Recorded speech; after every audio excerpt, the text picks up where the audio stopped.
Bienvenue dans ce deuxième épisode de mon podcast La Voix des chevaux. Aujourd'hui, nous allons parler d'équilibre, plus particulièrement d'équilibre du cheval. Nous allons voir pourquoi il est si important d'aider nos chevaux à trouver un bon équilibre pour leur bien-être physique et mental. Écoutez bien jusqu'à la fin du podcast, nous vous réservons une petite surprise.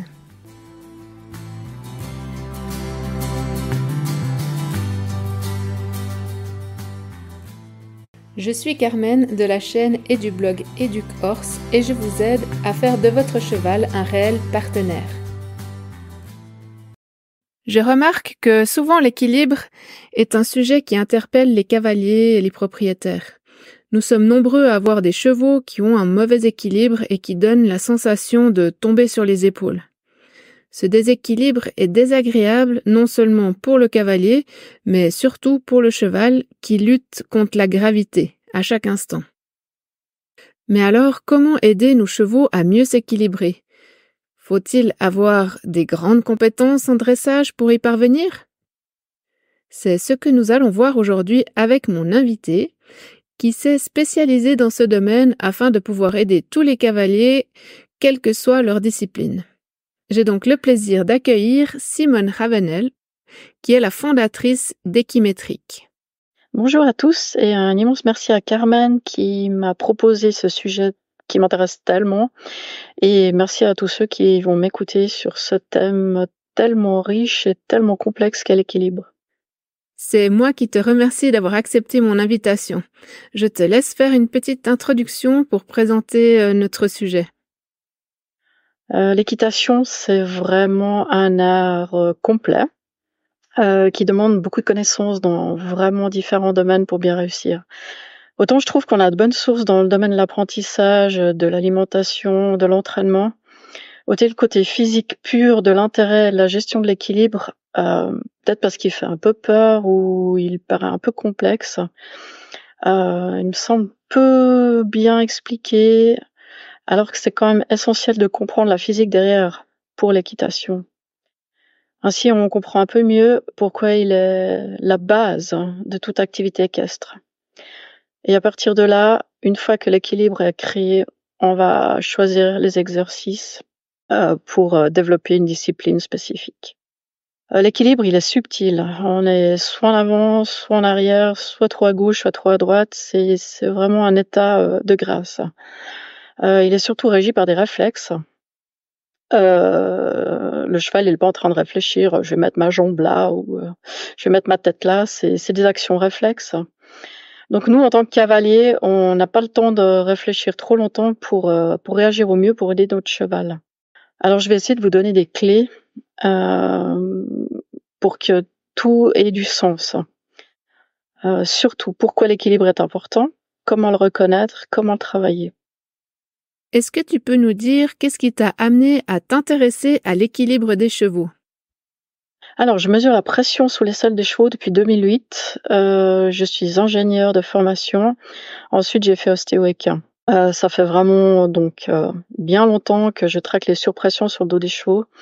Elles sont vraiment douloureuses, elles créent des contractures, elles gênent la locomotion et elles peuvent blesser le cheval. On entend un peu partout que si le cheval a mal au dos, c'est à cause de la selle. J'ai pendant longtemps beaucoup travaillé à améliorer l'adaptation de la selle, changer un peu sa forme, améliorer plein de choses. On mesure la pression avant, adaptation, on mesure après et on note vraiment que l'amélioration est claire. Il y avait des surpressions, il y en a plus, la pression est homogène, le cheval est plus confortable. Mais il y avait toujours des cas où tout ce qu'on pouvait faire sur la selle ne changeait rien. La pression était toujours vraiment mauvaise. Et toujours aussi régulièrement, je constate avec certains chevaux qu'il y a vraiment une pression sur un côté du garrot, dans la région du trapèze, systématiquement. Cette région, elle est clairement très sensible, anatomiquement parlant. Elle est vraiment fragile, elle résiste très mal à la pression, ça gêne toute la locomotion de l'avant-main. La pression, dans cette zone-là, elle est aussi importante, voire plus que lorsqu'un cavalier monte depuis le sol en s'accrochant uniquement à la selle. Mais en locomotion, cette surpression, elle revient à chaque foulée. Tout le monde est bien attentif au montoir, voire même blâme les gens qui montent depuis le sol. Mais malgré de nombreux essais pour intéresser les gens à un souci de surpression sur le côté des garrots, qui revient à chaque foulée, personne ne semble vraiment s'y intéresser. Je comprends en fait pas vraiment pourquoi quand quelqu'un monte depuis le sol, tout le monde le blâme. Par contre, un cheval asymétrique qui reçoit cette pression cette même pression, voire pire, sur le garrot, mais à chaque foulée, là, il y a plus d'intérêt. C'est quelque chose qui m'échappe. Mais c'est pas grave, hein, je continuerai à parler jusqu'à ce que quelqu'un, s'y intéresse et aussi parce que c'était, la base des échelles de progression, les méthodes d'équitation et elle traitait, de la gestion de l'équilibre du cheval avant de commencer son entraînement pour, préserver sa santé et sa longévité pour le plus longtemps possible. Ma dernière source d'intérêt pour, tout ce qui a trait au déséquilibre, c'est que mon propre cheval a eu ce souci. J'ai testé plein de choses. J'ai commencé par empirer le déséquilibre de mon cheval et je me suis formée pour essayer de trouver, la solution la plus simple possible et qui a marché. Peux-tu nous expliquer en 2 mots qu'est-ce qu'un bon équilibre? Alors là, c'est vraiment la partie compliquée, hein. Moi, j'ai beaucoup travaillé avec les animations vidéo, avec les dessins animés et principalement une où le cheval est décomposé en 2 bulles, une avec, l'avant-main avec les 2 jambes et une avec l'arrière-main et les 2 jambes. Donc chacune de ces bulles est propulsée et amortie par les 2 jambes, donc chaque fois que la jambe avance, la bulle, monte et descend. Et l'équilibre, c'est quand ces 2 bulles montent et descendent, de la même manière, de la même hauteur, elles se déplacent de la même hauteur et de la même longueur en avant et en haut. Autrement dit, c'est quand les 2 paires de jambes avant et arrière bougent de manière synchronisée, faisant le même mouvement en même temps, au trot bien sûr. Ainsi, le centre de gravité du cheval reste le plus stable possible. Donc un cheval a un équilibre, c'est pas une histoire de mettre un postérieur dans la trace de l'antérieur, idée pour laquelle beaucoup vont chercher à accélérer le cheval ou lui faire des plus longues foulées. Mais l'équilibre, c'est juste quand chaque jambe fait la même trajectoire, tout simplement.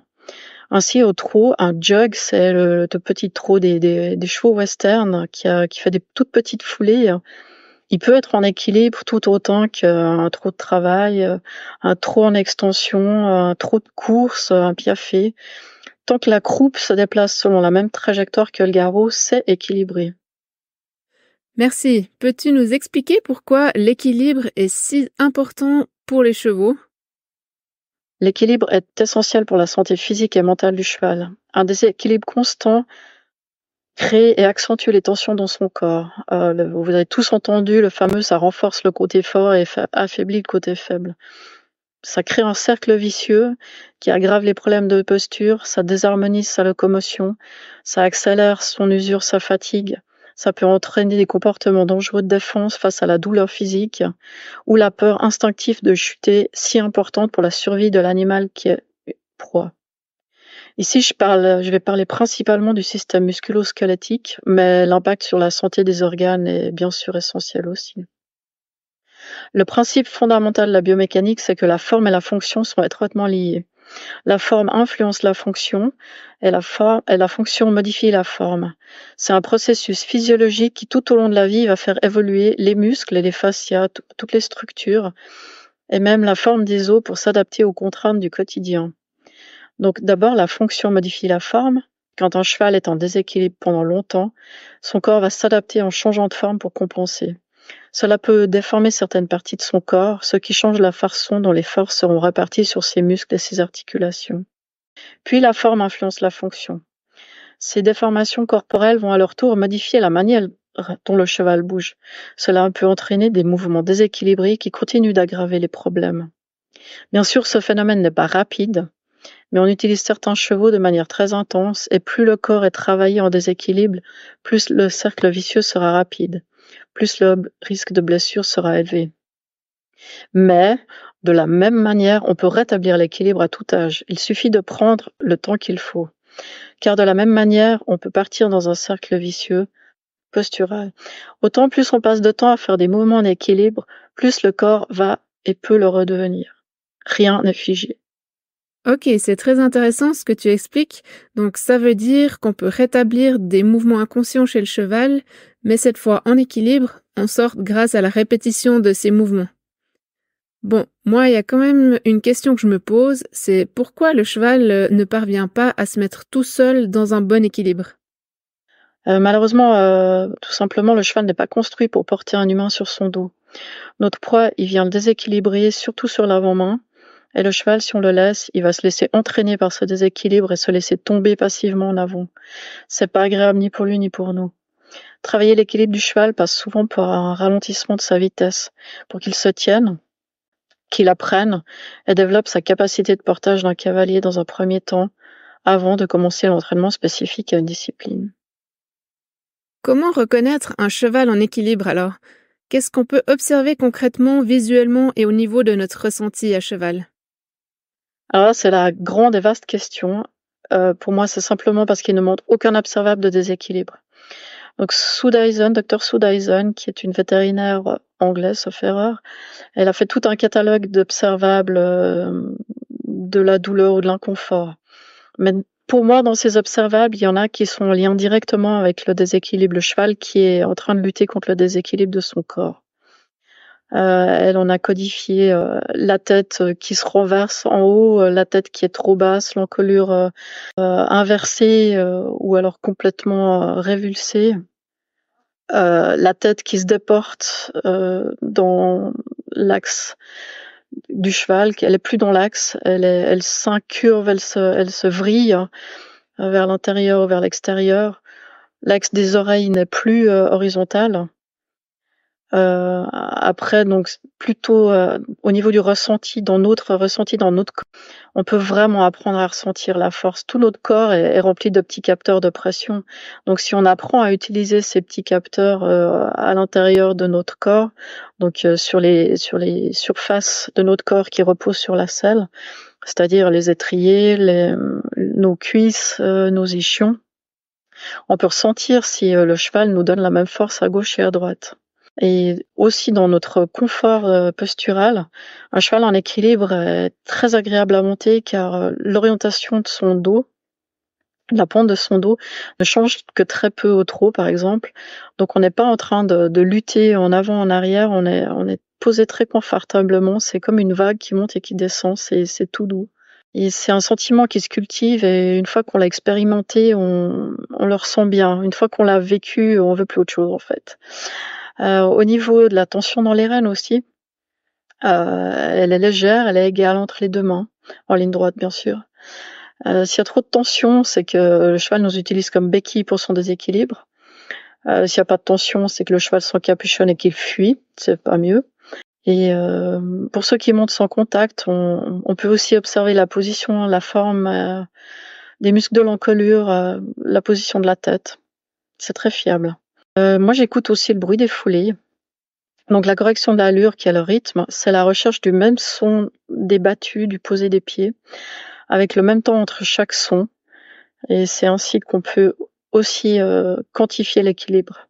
L'intérêt de travailler ainsi, c'est qu'on devient aussi de plus en plus affûté à prêter attention à tous les observables. Alors ils sont bien sûr pas tous en lien avec le déséquilibre pur, mais aussi avec la fatigue, une douleur, tout ce qui est une difficulté pour le cheval. Et pour moi, c'est respecter quelqu'un que de pas lui demander plus si il montre que c'est trop compliqué pour lui, quelle que soit la cause de toute façon. Pour moi, demander plus à quelqu'un qui est fatigué ou qui a mal va l'user certainement rapidement. Et clairement, la confiance qu'il place en vous, elle est vraiment émoussée.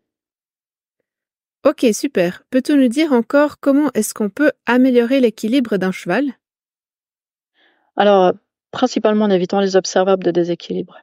Donc l'équilibre, c'est surtout une gestion psychomotrice, c'est un réflexe. On ne peut pas agir directement dessus de manière volontaire.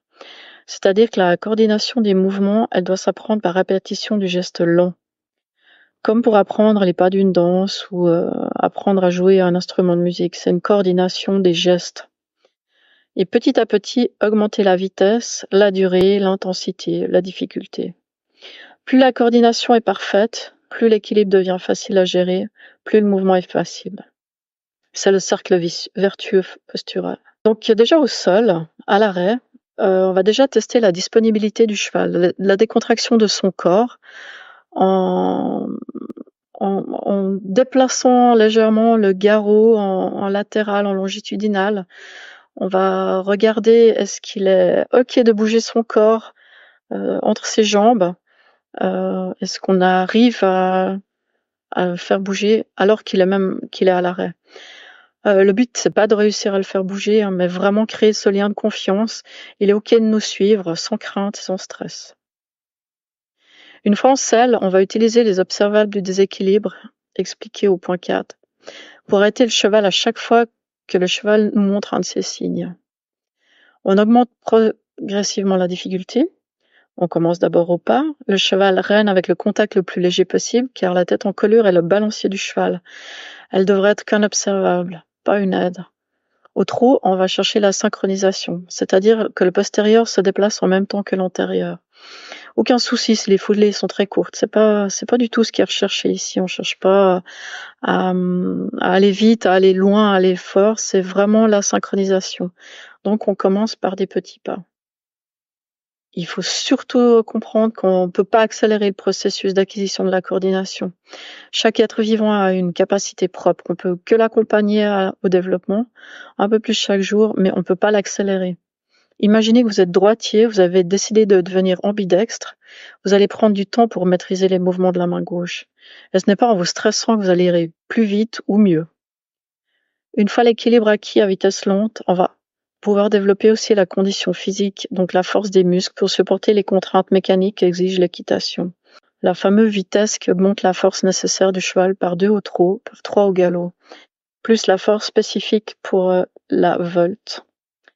Cela passe donc par un travail progressif, suffisamment fatigué pour développer de la force, mais pas trop fatigant pour pas créer la fatigue et le surentraînement. Merci beaucoup pour ces explications. Est-ce que tu aimerais rajouter quelque chose? Je termine quand même ce podcast par un extrait du livre Comprendre et utiliser l'échelle de progression du dressage, écrit par Autodressage. C'est un livre en anglais, mais il est vraiment bien. Il explique toute l'échelle de progression de manière vraiment cool. Le niveau 1, tant que votre cheval n'est pas rythmé, il ne peut pas devenir souple. Niveau 2, tant que votre cheval n'est pas souple, votre contact sera incohérent. Niveau 3, tant que votre contact n'est pas établi, l'impulsion ne sera pas possible. Il y a encore d'autres échelons, mais je me suis permis de remettre l'accent sur les 3 premiers échelons, car il me semble qu'ils ont un peu perdu du sens pour certains, alors qu'elles sont essentielles pour créer l'équilibre, maintenir son cheval en bonne santé physique et mentale et créer un lien de confiance fort avec son cavalier et surtout optimiser sa motivation. Plus les bases sont solides, plus on construit durable. C'est une base du métier d'ingénieur qui s'applique parfaitement au bien-être du cheval. Voilà, j'espère que ce podcast vous aura plu et appris quelques connaissances qui pourront vous servir à vous comme à votre cheval. Merci beaucoup. Merci beaucoup Simone et merci de nous rappeler à quel point les bases sont importantes. On a parfois tendance à l'oublier. Si ce sujet vous intéresse, je vous invite à télécharger notre petit bonus. C'est offert, vous le trouverez au-dessous de ce podcast ou sur l'onglet Formation en ligne de mon site internet educhorse.com. Merci beaucoup pour votre écoute. Pensez à vous abonner pour ne manquer aucun contenu et on se retrouve tout bientôt pour un prochain podcast.